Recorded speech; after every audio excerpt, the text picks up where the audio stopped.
La historia es un documental sobre una de muchas expediciones que hizo Colciencias con institutos de investigación científica, pero esta vez fue a la selva de Anorí, ¿sí? En Antioquia, y era la única expedición en donde había dentro del equipo de investigación excombatientes guerrilleros. Así que yo estuve trabajando para Colciencias en ese tiempo y yo diseñé esa serie. Llamamos a muchos directores de cine del país para que cada uno hiciera un capítulo. Algunos hacían Boyacá, unos hicieron Boyacá, Chocó, etcétera, y era una belleza de oportunidades porque era irse a viajar con científicos y encontrarse un montón de especies nuevas y, bueno, un mundo de posibilidades y sobre todo en un momento donde se podía reactivar la investigación científica en esos lugares que habían sufrido mucho por la guerra. Es decir, antes no se podía entrar. Entonces, por eso hicimos una serie de películas de cine y diferentes directores narraban de manera diversa la biodiversidad del país. Yo estuve, digamos, desde la oficina viendo cómo pasaban todas esas expediciones y dije, no, un momento, yo tengo que ir a una. Y cuando supe que era con excombatientes, sabía que era mi documental.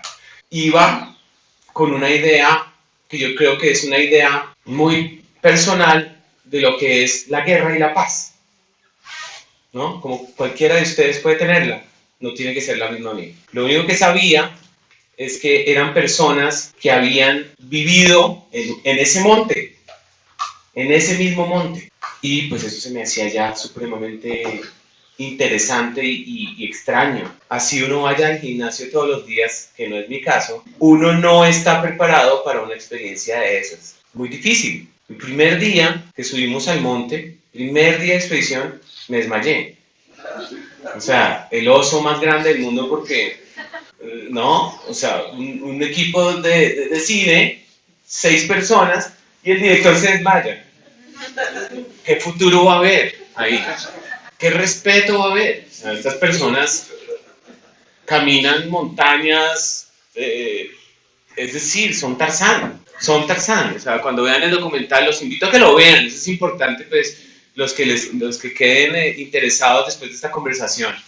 Pero se van a dar cuenta, son Tarzán. Y fuera de eso, con científicos que también son unos duros en ese trabajo, lo hacen todo el tiempo, pero nosotros no. Entonces, yo iba con muchísimas preguntas, con muchísimo ganas, pero me enfrentaba a una realidad que ni siquiera me podía llegar a imaginar lo singular, no voy a decir lo solamente difícil porque también es hermosa, sino lo singular.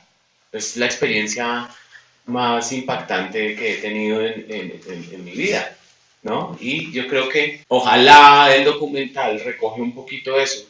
Y es, independientemente de lo que nosotros pensemos o nuestra línea de, digamos, de pensamiento político, ético, social, ¿sí?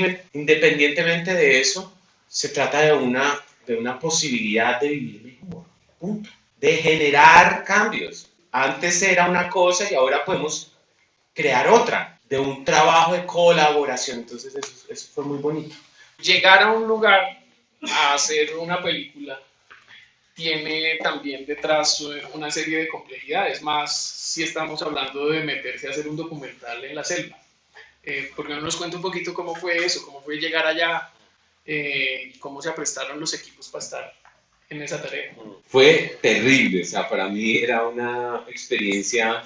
Yo conozco mucho el país porque me he dedicado a hacer documentales y películas, etcétera, con gente que vive en lugares apartados y he trabajado mucho con comunidades indígenas en la sierra, en la selva, en fin, pero en la selva de abajo. Y yo nunca pensé, por ejemplo, que en Antioquia, primero que todo, hubiera selva.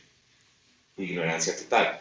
No tenía ni idea que había uno de los bosques vírgenes más importantes del norte del país. Teníamos que viajar de Bogotá a Medellín en avión, de Medellín 4 horas hasta Norí, que es donde estaba pues el gran asentamiento de excombatientes, ¿cierto? Después 3 horas más a un pueblito que se llama La Tirana. Ahí teníamos que coger monte, o sea, entrar a la selva. Entonces eran 8 horas más de mula. Esa es la parte difícil, porque todo lo anterior, digamos que bueno, está todo dentro del paseo. Pero ya lo de la mula se pone complicado. Yo nunca había montado en mula. Y pues no había tiempo de explicarme cómo hacerlo, sino que me montaron y dijeron, tranquilo, ella va solita. Y eso fue falso.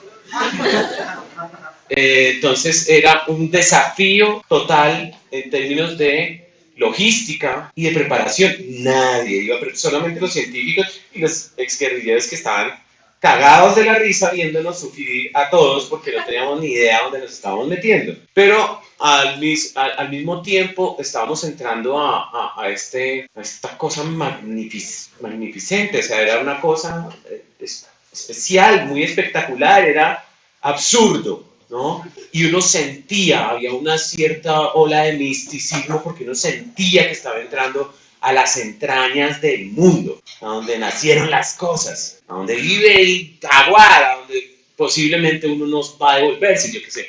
Pero sabía uno que era algo que nunca jamás hubiera imaginado vivir. Y hubiera sido además imposible de haberlo hecho solos. Entrar allá, bueno, la cantidad de peligros son innumerables, pero sobre todo uno de ellos era la minería ilegal. O sea, ahí hay una cosa fuerte de minería ilegal y eso hace que sea muy peligroso andar por ahí. Entonces toca estar acompañado de alguien que conozca. Entonces por eso íbamos en equipo todos, todo esto, y pues imagínense además las mulas cargadas de 6 maletas duras de este tamaño, con equipos de cámaras y luces, pasando por ríos. Yo me reía, yo decía, se va a bañar todo. Pues, o sea, obviamente no va a pasar nada, esto es fallido.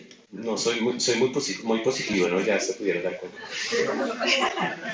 Y eso es lo que veía yo, pues que todo iba a fracasar, o sea, la cámara va a ir dañada, obviamente, pero no, sobrevivimos.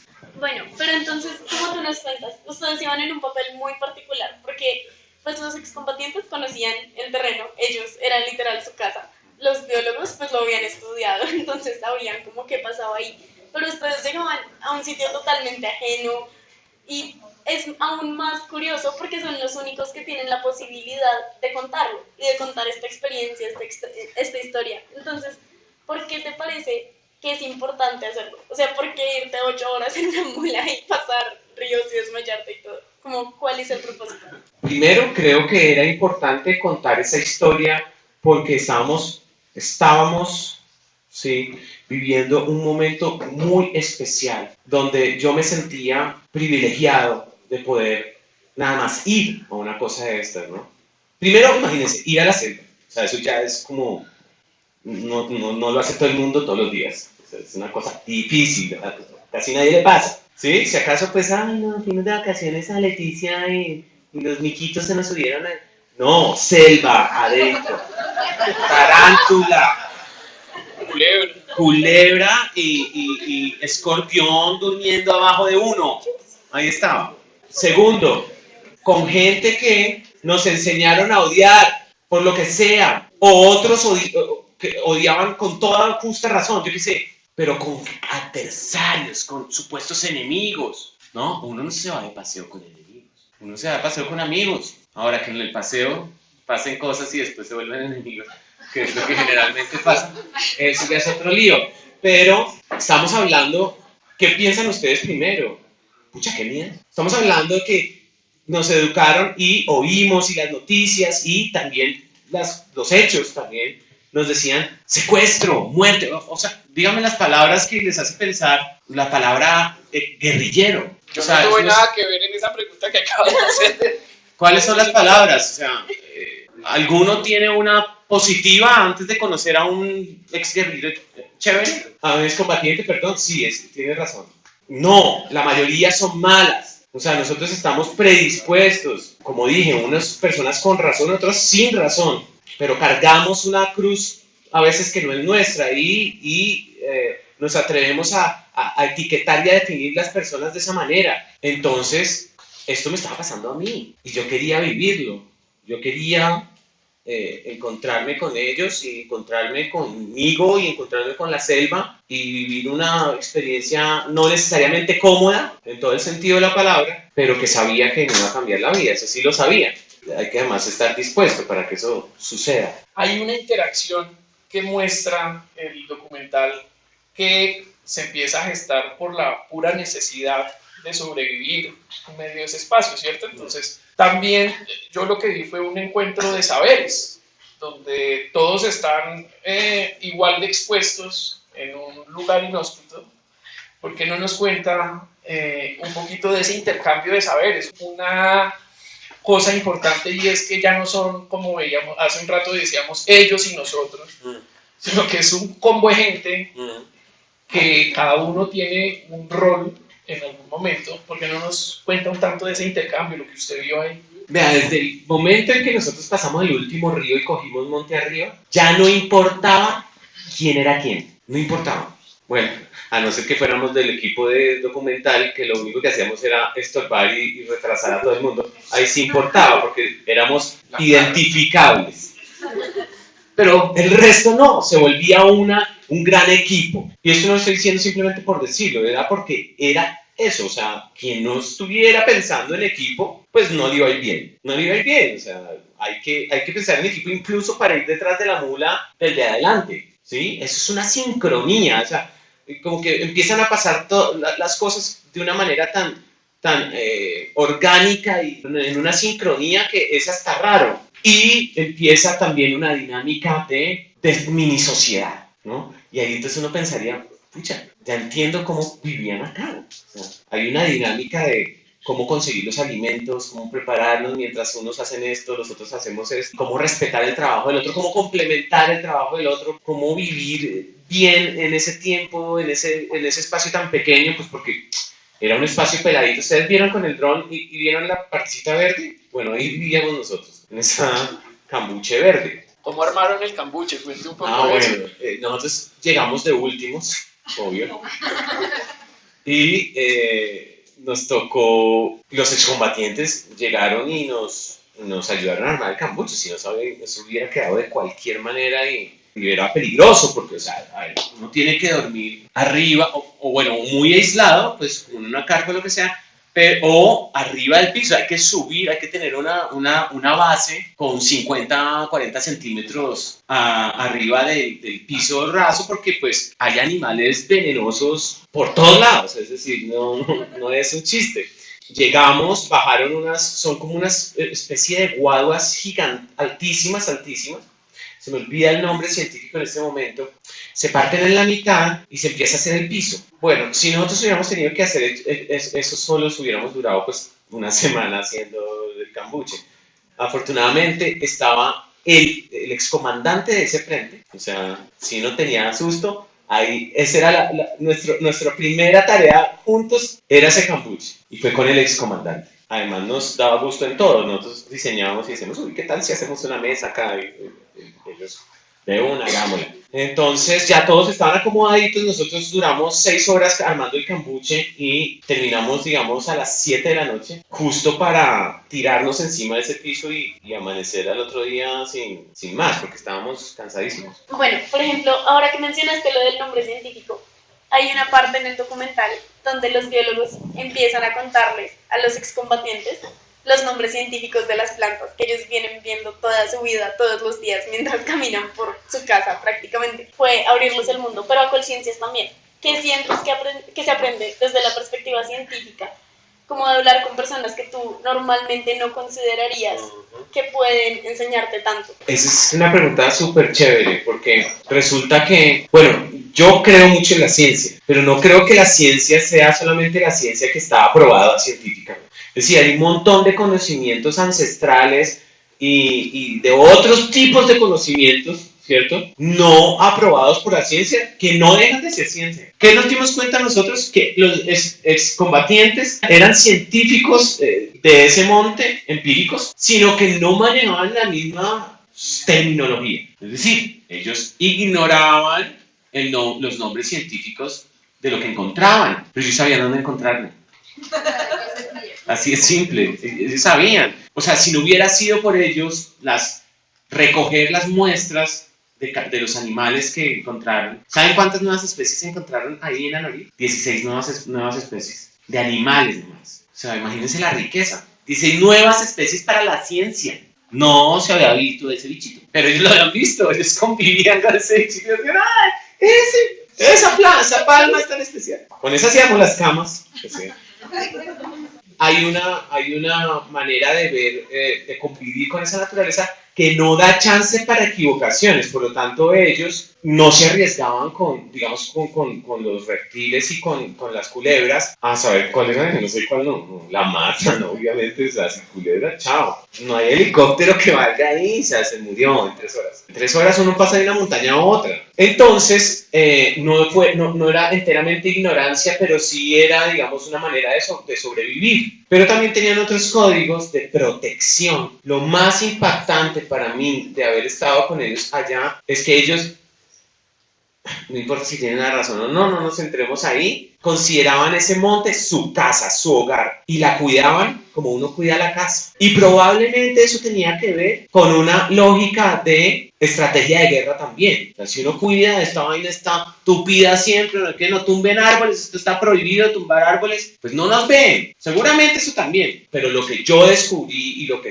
van a poder ver en el documental, los que quieran verlo, van a darse cuenta que era amor puro por ese lugar y por lo que lo habita. O sea, sin lugar a dudas, o sea, eso sí me quedó súper claro. Entonces era una vaina muy loca porque la guerra de este país protegió lugares. Eso es un hecho, una locura, ¿no es cierto? La guerra protegió lugares. Pero supongamos que se acabe la guerra, como cuando pudimos entrar a esos lugares, están listos un montón de papeles de este tamaño de concesiones mineras. Listos. Entonces es súper doloroso. La guerra hacía que fuera quien fuera que estuvieran ahí, o sea, cualquiera de los actores armados, hacía que ese lugar estuviera protegido. Pero en este caso específico y con ese grupo específico de excombatientes me di cuenta que era amor por ese lugar. No estoy diciendo todos, pero el que a mí me tocó fue eso. ¿Cómo hace para ver qué era y qué no era importante? ¿A qué hora prendo? ¿A qué hora apago la cámara? ¿Cómo además le explico al otro que es que necesito filmar esto y esto otro no? Tuvo que sacrificar cosas que a usted le parecieran muy relevantes para mostrar y contar de qué había ahí, cómo fue ese trabajo. Estuvimos 2 semanas allá.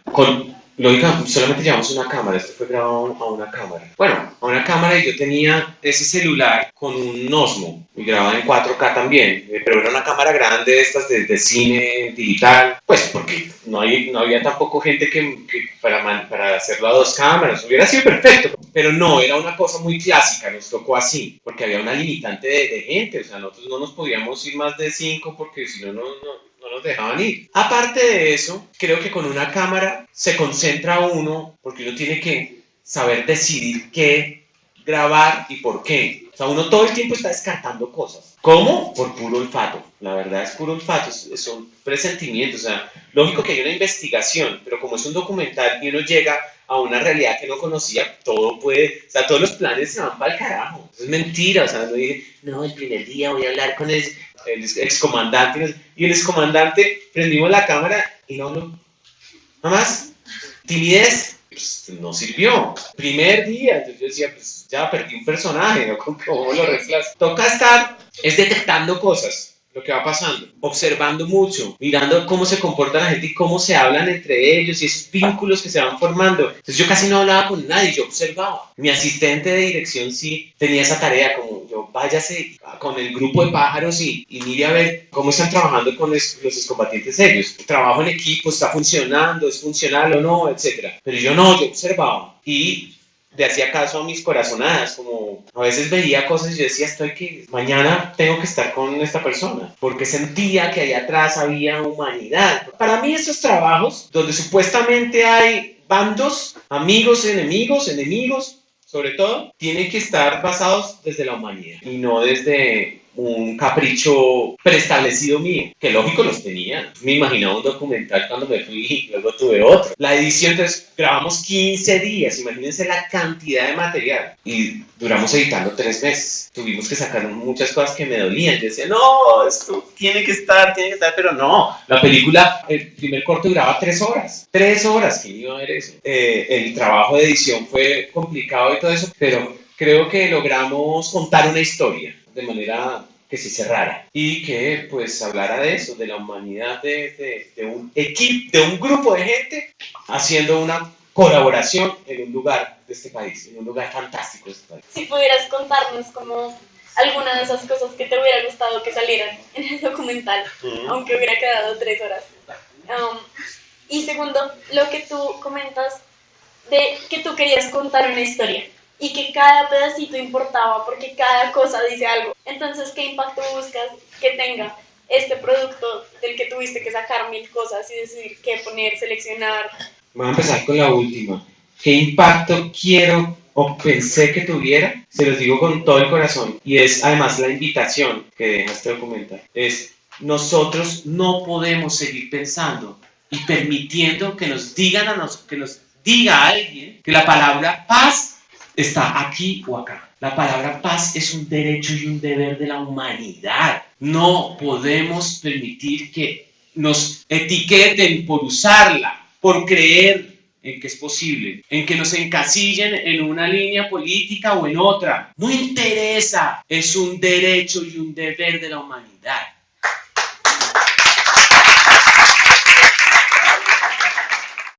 Por ejemplo, con la cocinera, la que nos cocinaba, una señora, pues era no un equipo, era todo un departamento de cocina, esto, pero había una que era muy especial, que me encantaba a mí porque siempre estaba, pues los primeros días siempre estaba brava, pero luego descubrí yo que no era brava, sino que era tenía un humor muy particular y era muy ácida ella. Y a mí me fascina ese humor, yo tengo el mismo y como que nos encontramos las miradas y además me guardaba los mejores pedazos de carne. Desarrollamos una relación muy chévere, muy particular y me encantaba además porque era una mujer muy libre y muy fuerte, muy fuerte. O sea, esta señora mandaba y punto. El comandante no mandaba, mandaba a ella. Y a mí me encantaba a ella, me parecía un gran personaje y me tocó eliminarla. Pero... Gracias por la aclaración, sí. Nos tocó editarla. Teníamos que pensar en algo que era más importante que el amor que nosotros le desarrollamos a los personajes y era que el documental tuviera una narrativa que no tuviera que explicarse, que fuera dinámica, que se sintiera bien. Y pues de pronto esto era más capricho y más como porque es un personaje lindísimo, pero digamos que narrativamente no aportaba lo que tenía que aportar a la historia. Hay una vaina, bueno, muchas, pero este ¿se dice póster, su merced? Sí, afiche. El afiche de la película. No se me ocurrió a mí ni a nadie de mi equipo. Esto fue producto de una conversación con un científico que es no sé si lo oyeron hablar, bueno, todos eran países, pero el recontrapaisa que habla al principio del tráiler, y él dice, esto es la casa de la vida. Pero así como la cosa más obvia del mundo. Pero después empezó a desarrollar esa idea y a mí me dejó absolutamente boquiabierto de la manera en que lo digo, como tan sencillo, tan simple. Es un tipo, ojo, es súper joven, digo, es de los jóvenes, de los nuevos científicos que más sabe de orquídeas en el país. O sea, es una cosa bestial, el tipo es fantástico. Pero lo más bonito de él es que él vive haciendo trabajo con las comunidades, no necesariamente excombatientes solamente, sino comunidades, para que las comunidades se apropien del conocimiento. Eso tiene que pasar también. Y de eso se trata el documental también. Pero entonces a lo que voy es, a él se le ocurrió eso. Él dijo como, este bosque es la casa de la vida. Pero él lo dijo así como, sí, como si nada, como no estuviera diciendo algo muy poético. A mí me pareció que era completamente poético. Es la casa de la vida. La selva es la casa de la vida. Lo desarrolló también, que pues cuando estábamos editando yo tenía una lista como de 2, 3 nombres y oímos eso y no hay que buscar más. ¿Cómo piensas ¿qué se puede contar este tipo de cosas desde el arte? ¿Qué papel podría tener para el futuro del país? Creo que el arte tiene una libertad especial. Para el que le guste, por ejemplo, el rock, o el rock en español, no sé qué, y se puede investigar, hubo países en los 70s, 80s que estaban en dictadura y que era complicado hablar. Y había una manera de encontrar analogías, metáforas, etcétera, para no dejar de decir lo que se quiere decir, pero tampoco ser obvios con lo que se decía. Pero una manera también el arte, yo creo que es rebeldía, el arte es inteligencia, el arte es pasión, el arte es amor, pero tiene libertad. Uno puede entrar y salir y dejarla, además, que sea por sí misma, no necesariamente. Un documental, lógicamente, es un estilo narrativo del cine que tiene ciertas reglas, pero cuando ustedes ven una película de ficción o de animación no hay reglas, ¿sí? Las reglas es lo que permita la imaginación del autor o de quien la hace. Por lo tanto, el arte es una herramienta buenísima en mi concepto para narrar realidades, ficciones y sobre todo la ciencia, la vida. Creo que las entidades públicas y esto, pues, al arriesgarse a hacer cosas así, están haciendo un trabajo efectivo porque van a reclutar un público diferente al que normalmente tienen. Y de eso se trata, que la gente vea las cosas, las consuma, las piense, las disfrute. Yo me pregunto, ¿tiene planeado continuar con esta línea de producciones? ¿Se han imaginado otro tipo de expediciones que usted quisiera documentar? Pues, ¿qué se viene? ¿Cuáles son los proyectos ahorita? El tema, digamos, de la serie con conciencias de Colombia Bio se acabó ya. Pues, o sea, digamos que ya esta era la película final. Fueron 11, iban a ser 2, pero nos fue bien, y seguimos, pero digamos que no es un secreto que hubo cambio de gobierno y al gobierno de ahora no le interesa lo mismo que le interesaba al anterior, sin entrar en detalles, y entonces esa serie se acabó. Ahora, míos personales, yo sí, claro, pues yo siempre estoy pendiente de cosas que me motiven, que me muevan el corazón, no necesariamente tienen que ser documental, puede ser ficción, lo que sea, y ahí estamos escribiendo algunos proyectos. En esta línea estamos escribiendo uno que se llama el corredor del jaguar, dedicado a ese animal que es un animal supremamente importante para todas las comunidades, para la ancestralidad de América. Ni siquiera es de Colombia, o sea, es un animal importantísimo y alrededor de él hay un montón de cosmovisiones que uno no es capaz de entender, así que dedicarle una cosa, además porque conocí a este señor Carlos Castaño Uribe, que es un antropólogo, geólogo, fue uno de los que descubrió la serranía de Chiribiquete hace 30 años, que pues está absolutamente entregado y enloquecido con el tema del jaguar, y cuando fuimos a hacer la película Bio a Chiribiquete nos volvimos muy amigos y entonces ha sido un impacto que yo no me he podido sacar de la cabeza. Necesito que la gente conozca a este señor tan loco y a toda la locura que envuelve ese pensamiento felino, pues que se denomina así, pensamiento felino. Tengo una pregunta más que nada, cuando salió, digamos, a ustedes hicieron el documental, pero porque ya se habían tenido las expediciones y dijeron, documentemos, o pensaron las expediciones teniendo en cuenta que era un documental. Buena pregunta. Pues no, es que la serie Colombia Vivo, por más de que se oiga que es una cosa bárbara, porque lo fue en términos de producción, es esto en comparación al programa. Es que esto nace del programa Colombia Vivo de Conciencias, que era una serie de 26 expediciones a nivel nacional a lugares que no se había podido, a muchos de ellos lugares que no se había podido entrar por el conflicto, con diferentes institutos, o sea, el Sinchi en el Amazonas, el Humboldt, bueno, en fin, dependiendo de quién trabajara en qué región, y que sumaba a las comunidades. Era casi una segunda expedición botánica, así de grande era ese proyecto. Yo estaba trabajando en ese entonces en Conciencias y yo dije, ¿pero qué van a hacer con esto? Esto hay que hacer algo gigantesco, y ahí fue que se nos ocurrió hacer la serie. No, yo les dije, tenemos que hacer esto, básicamente, y la fortuna es que me creyeron y lo hicimos. Gracias. Tengo curiosidad de saber un poco de la parte de distribución del documental. Quiero saber si quizá tú tuviste la oportunidad de mostrarlo a excombatientes, o qué reacciones tuviste como directora a tu trabajo. La primera, esto era una regla de oro en la serie, para mí. Siempre decía, listo, cada vez que terminas un documental, la primera muestra tiene que ser en la zona que se hizo con la gente que se hizo. Y esta no fue la excepción. La primera proyección fue en el EAFIT, pues no fue en Anorí, pero fue en la EAFIT en Medellín, con todos ellos allá. Entonces era un auditorio de 3.000 personas. Esa noche me hicieron llorar un montón, porque, bueno, primero la gente queda bastante revolcada con el documental largo. Yo sentía que lo que estaba pasando en el país iba a devolverse y yo decía, ojalá me equivoque, pero estamos acá 3 meses después y no me equivoqué. Muchos de ellos volvieron al monte porque no tienen otra posibilidad, porque